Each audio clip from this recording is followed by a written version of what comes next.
ہم فائدے کو پسند کرتے ہیں اور اللہ پیکج دے رہا ہے کامیابی کا سورہ والعصر۔ جب بھی اس سورہ کو قرآن مجید میں پڑھیں، قرآن مجید اور نماز میں پڑھیں، غور کریں کہ اللہ آپ سے بات کر رہا ہے، مجھ سے بات کر رہا ہے اللہ، کہ انسان گھاٹے میں ہے مگر وہ انسان گھاٹے میں نہیں جو صاحب ایمان ہے۔ ایمان زبانی جمع خرچ کا نام نہیں، یاد رکھو۔ عقیدے کی منزل میں دلیل چاہیے، تمہارے پاس دلیل ہونی چاہیے، عقلی دلیل ہو تمہارے پاس۔ ایسا نہیں ہے کہ تو مسلمان کے گھر پیدا ہو گیا لہذا باپ کے کہنے پہ خدا کو مان رہا ہے، نہیں، دلیل کے ساتھ تیرے پاس عقیدہ توحید ہو، اس میں سنی سنائی نہیں چلے گی، کیونکہ ایسے عقیدے جو بغیر دلیلوں کے ہوتے ہیں وہ محکم عقیدہ نہیں ہوتا۔ عقیدے کے پیچھے دلیل قوی ہونی چاہیے، جتنی دلیل مضبوط ہوگی آپ کا عقیدہ اتنا مضبوط ہوتا چلا جائے گا۔ اسی طرح پھر زبان سے اقرار ہو اس عقیدے کا۔ میں بارہا عرض کرتا ہوں کہ اصول دین، اس کو کیا مطلب؟ یہ جڑ ہے اسلام کی، اسلام کے شجر کی جو جڑیں ہیں وہ اصول دین ہے، عقائد ہے، ایمان ہے۔ اللہ پہ ایمان، اللہ کی عدالت پہ ایمان، اللہ کے بھیجے ہوئے رسل اور انبیاء پہ ایمان، اللہ کی بھیجی ہوئی کتابوں پہ ایمان، اللہ کے بھیجے ہوئے اولیاء پہ ایمان، قیامت کے دن پہ ایمان، اور یہ ہے جڑیں اسلام کے درخت کی جڑیں۔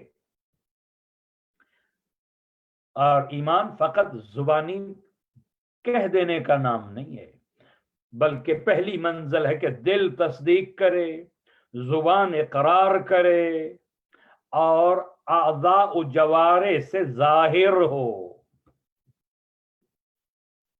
یعنی میرا دعویٰ یہ ہے کہ خدا مجھے دیکھ رہا ہے، خدا میرا مالک ہے، رازق ہے،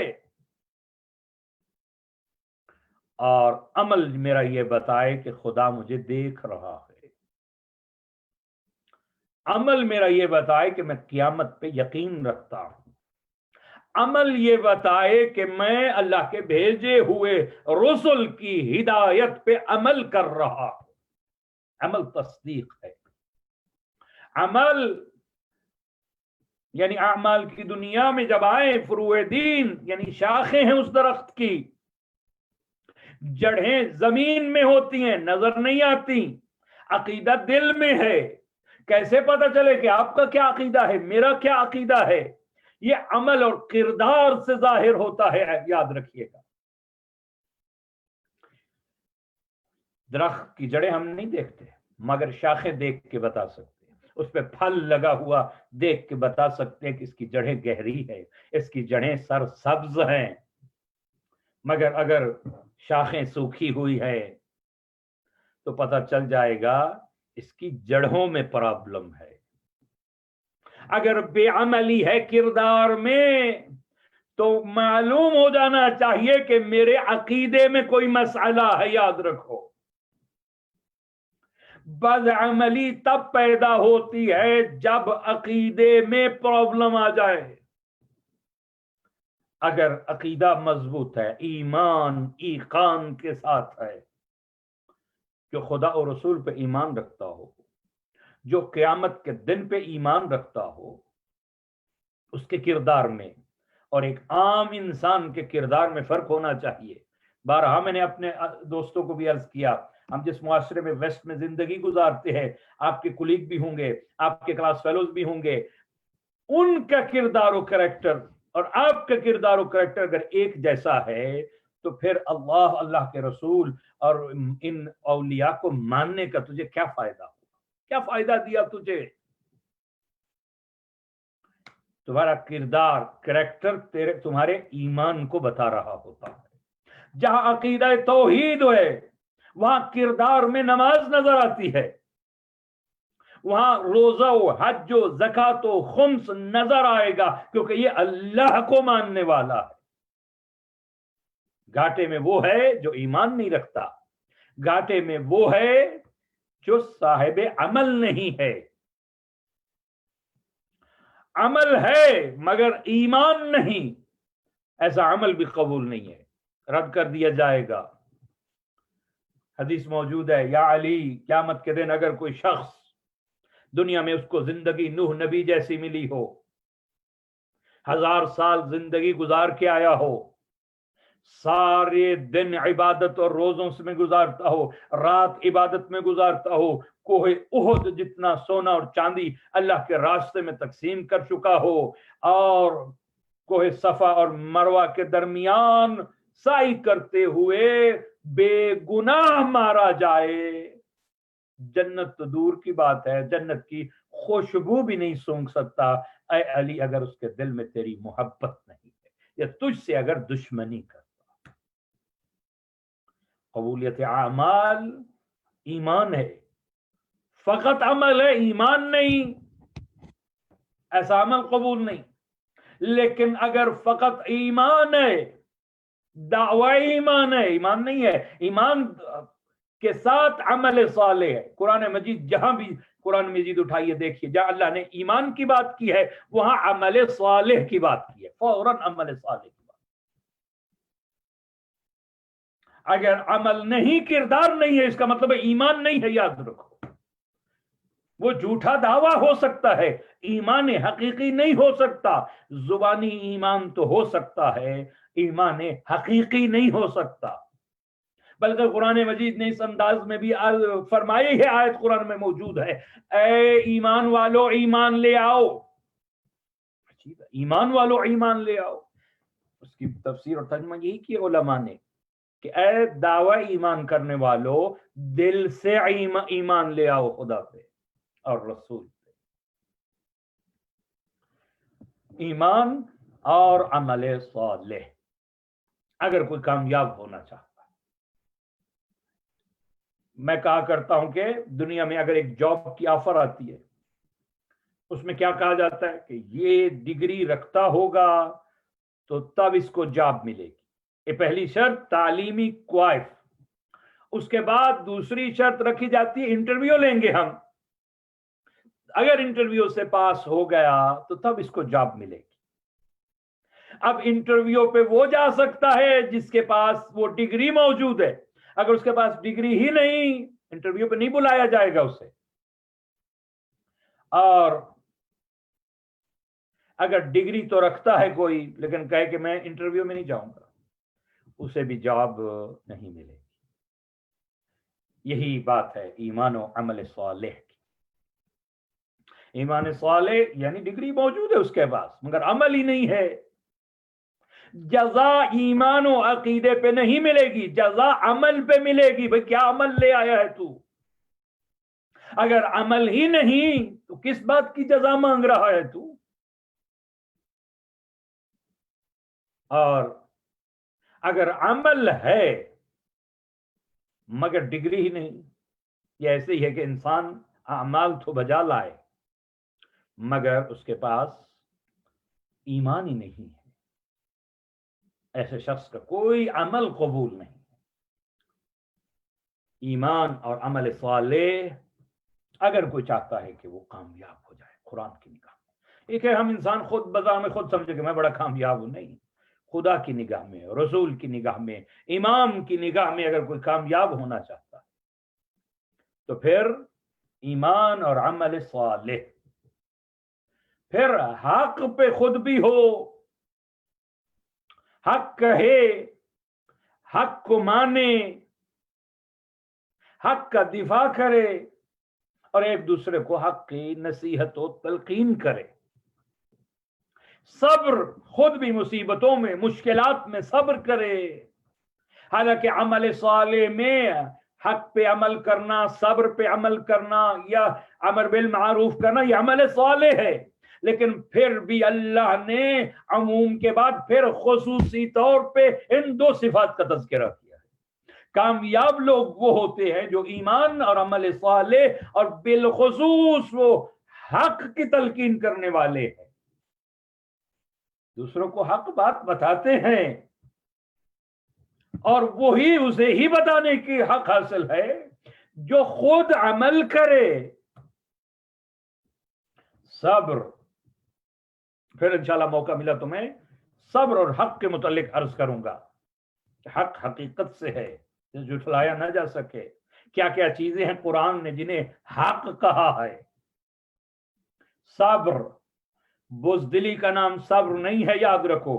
شجاع انسان صبر کرتا ہے، یہ نہیں ہے کہ جہاں انسان کچھ نہ کر سکے کہا یہ صبر کر لو، نہیں، با اختیار انسان صبر کرتا ہے، اور جو صبر کرتا ہے اللہ اس کے ساتھ ہو جاتا ہے۔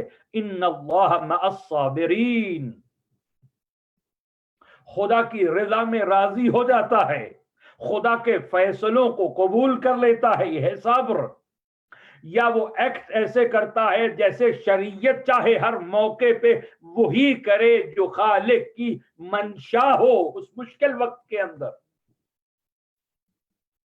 اس کو صبر کہتے ہیں۔ ثابت قدم رہنا،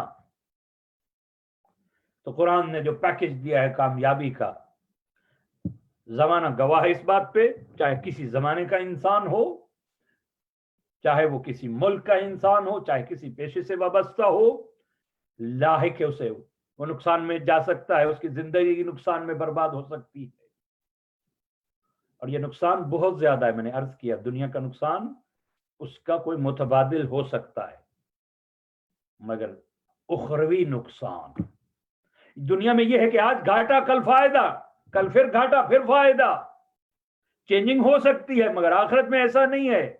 جو گھاٹے میں گیا وہ ہمیشہ گھاٹے میں ہے، جو فائدے میں وہ ہمیشہ فائدے میں ہے۔ مگر وہ لوگ جو ایمان لے آئے، عمل صالح بجا لائے، اور ایک دوسرے کو صبر اور حق کی نصیحت اور تلقین کرتے رہے، وہ فائدے میں ہے۔ اور جس کا کوئی نہ کوئی تعلق سید الشہداء کے ساتھ ہے وہ بھی کامیاب ہے، وہ کبھی گھاٹے میں نہیں ہو سکتا۔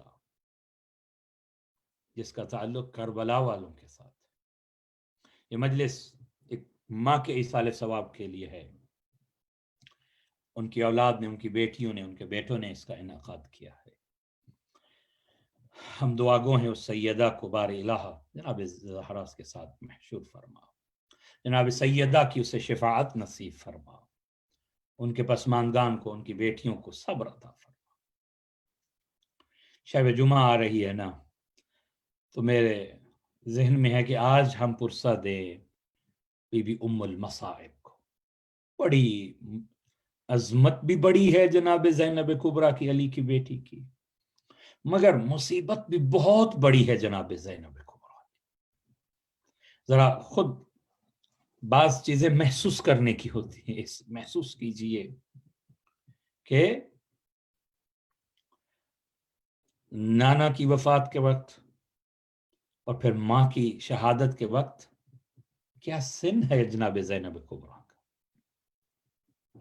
5-6 برس کی ایک بچی ماں کا غم دیکھ رہی ہے، اور غم بھی کوئی ایسا غم نہیں ہے، غم بھی وہ ہے کہ اپنی آنکھوں سے سارے ماں کے مصائب دیکھے زینب کبریٰ نے، دربار میں ساتھ گئی ہے زینب کبریٰ، جنت البقیع میں ہر روز ماں کے ساتھ جا رہی ہے زینب کبریٰ، احد کے میدان میں جب جناب زہرا جاتی ہے اپنے بچوں کو ساتھ لے کے جا رہی ہے، بیت الحزن میں 75 یا 95 دن اپنے بابا کی وفات کے بعد جناب زہرا کے بین سنے ہیں ان بچوں نے۔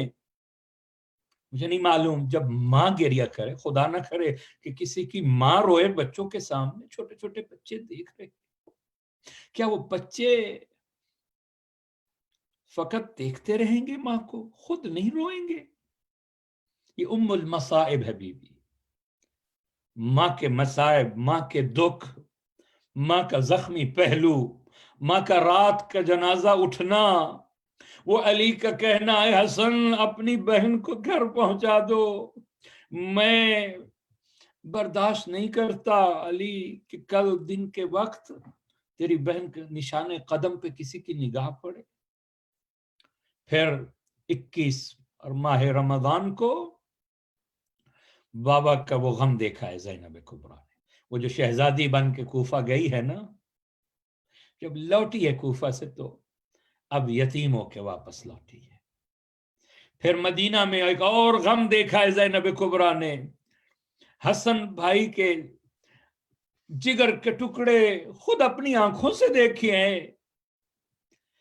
پھر وہ جنازہ تیار کر کے خود بھیجا ہے زینب کبریٰ نے.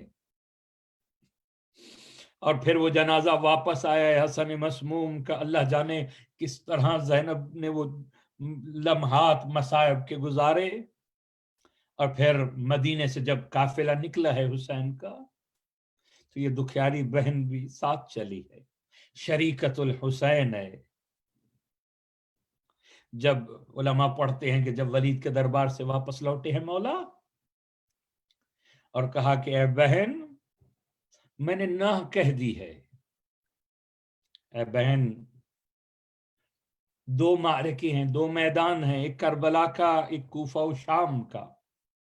ایک ہے دین بچانا، اسلام، اور ایک ہے حسینیت کو بچانا. زینب نے کوفہ و شام کا میدان کا انتخاب کیا. کہا اے بھیا، کربلا میں بھی میں تیری اس شہادت میں، تیری اس قربانی میں برابر کی شریک ہوں. تو اکبر و اصغر قربان کرے گا، میں اون محمد دوں. اور پھر کوفہ و شام میں بھی میں ہر جگہ تجھے زندہ کر کے آؤں گی، حسینیت کے میں علم بردار بن کے جاؤں گی اے حسین. اسی لیے اتنا احترام سید الشہداء اپنی اس بہن کا کیا کرتے تھے. معصومین کی نگاہ میں کیا عظمت ہے اس بی بی کی، ام المصائب کی. اور آج ہی ایک دوست نے ہمیں ویڈیو بھیجی ہے شام سے. آج 2 مہینوں کے بعد روضہ اقدس جناب زینب کبریٰ پھر کھل گیا ہے زیارت کے لیے. اللہ تعالی ہم سب کو ایک مرتبہ پھر ام المصائب بی بی کے اس مزار اقدس پہ لے جائے، زری اقدس پہ.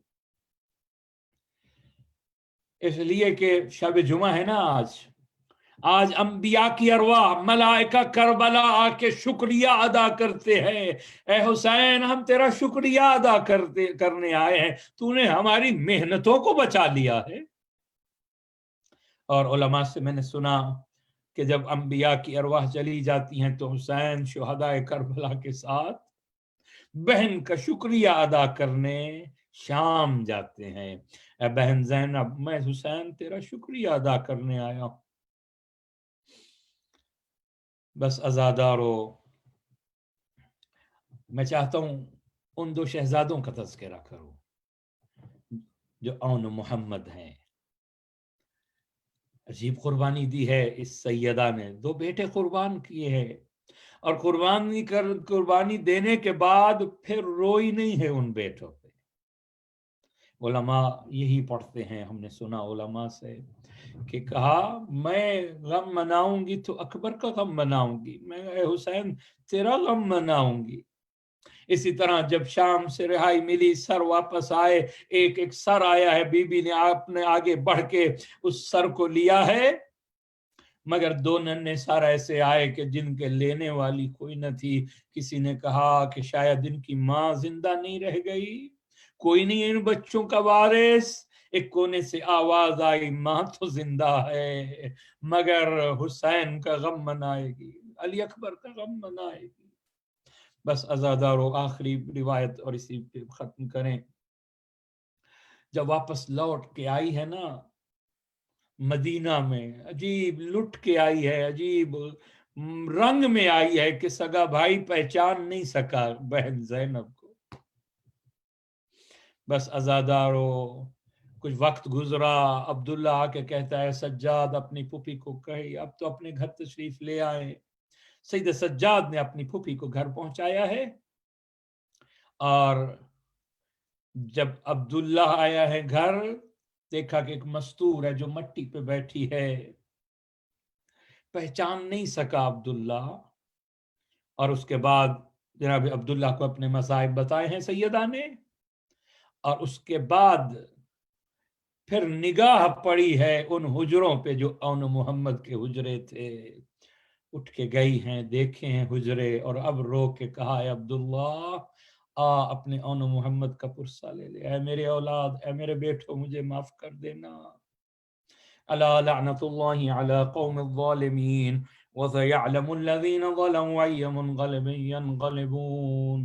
بار الہ بحق الحسین واولاد الحسین واصحاب الحسین، یا اللہ بحق فاطمة وعبیها وبعلها وبنیها والسر المستودع فيها، یا اللہ یا اللہ یا اللہ۔ بار الہ ہماری یہ قلیل سی عبادت اپنی بارگاہ میں منظور و مقبول فرما۔ بار الہ اس مجلس کا ثواب انبیاء اولیاء کرام معصومین کی خدمت میں پیش کرتے ہیں، وہاں سے جو ثواب حاصل ہو بار الہ مرحومہ مغفورہ سید نسیم اختر شاہ کی روح کو ایصال فرما، اس کی قبر کو منور فرما، اس کی قبر کو روضۃ من ریاض الجنہ قرار دے، ان کی اولاد کو صبر عطا فرما، بار الہ ان کی بیٹیوں کو صبر عطا فرما، بار الہ ان کی اولاد کو ان کے لیے نیک اعمال بجا لانے کی توفیق عطا فرما، ہم سب کے مرحومین کی مغفرت فرما۔ بار الہ شب جمعہ ہے، شب دعا ہے، مومنین مومنات جو بھی پریشان آ رہے ان کی پریشانیاں دور فرما۔ بار الہ بیماروں کو شفا عطا فرما، بالخصوص جن مؤمنین و مؤمنات بیماروں نے مجھے دعاؤں کے لیے کہا ہے، بار الہ ان کو شفا عطا فرما۔ بالخصوص بار الہ ایک بچہ مریض ہے، اس بچے کو جس کا نام ہی علی اکبر ہے، بار الہ امام حسین کے فرزند علی اکبر کے صدقہ میں سے شفا عطا فرما۔ اسی طرح ایک مؤمنہ مریضہ ہے، بار ایک اور بچہ مریض ہے، اسے شفا عطا فرما۔ بار الہ صحیح معنی میں امام زمانہ کا شیعہ بننے کی توفیق عطا فرما۔ بار الہ ان گناہگار آنکھوں کو زیارت کربلا، نجف، کاظمین، سامرہ، مشہد، جنت البقیع، بیت اللہ نصیب فرما۔ ہماری دعاؤں کو شرف قبولیت عطا فرما، امام زمانہ کے ظہور میں تعجیل فرما۔ جملہ مؤمنین و مومنات جو دنیا سے جا چکے ہیں ان کے ایصال ثواب کے لیے، بالخصوص سیدہ نسیم اختر شاہ مرحومہ کے ایصال ثواب کے لیے 1 مرتبہ سورہ فاتحہ، 3 مرتبہ سورہ اخلاص تلاوت فرما دیں۔ اللہم صلی علی محمد وعلی آل محمد۔ بسم اللہ الرحمن الرحیم، الحمد للہ رب العالمین الرحمن الرحیم مالک یوم الدین، ایاک نعبد و ایاک نستعین، اہدنا الصراط المستقیم صراط الذین انعمت علیہم غیر المغضوب علیہم ولا الضالین۔ قل هو الله احد الله الصمد لم يلد ولم يولد ولم يكن له كفوا احد۔ بسم الله الرحمن الرحيم، قل هو الله احد الله الصمد ولم يولد ولم يكن له كفوا احد۔ بسم الله الرحمن الرحيم، قل هو الله احد الله الصمد ولم يولد ولم يكن له كفوا احد۔ اللهم اغفر للمؤمنين والمؤمنات والمسلمين والمسلمات الأحياء منهم والأموات، طابع بيننا وبينهم بالخيرات إنك مجيب الدعوات إنك على كل شيء قدير۔ اللهم صل على محمد وآل محمد وعجل فرجهم۔ انشاءاللہ شب جمعہ 10:30 بجے دعائے کمیل نشر کریں گے ہم اپنے صفحے پہ، اور کل جمعے کو ٹھیک 8 بجے شام کو مجلس عزا ہوگی۔ یہ مجلس عزا جو ہے ایک جو جیسے کہ میں آپ کو بتایا ایک بچہ مریض ہے سید علی اکبر، اس کی شفا یابی کے لیے ہے، اور آپ ہمارے ساتھ رہیے گا۔ کل 8 بجے مجلس عزا ہوگی، اس میں بھی آپ شامل رہیے گا۔ وعلیکم السلام ورحمۃ اللہ وبرکاتہ۔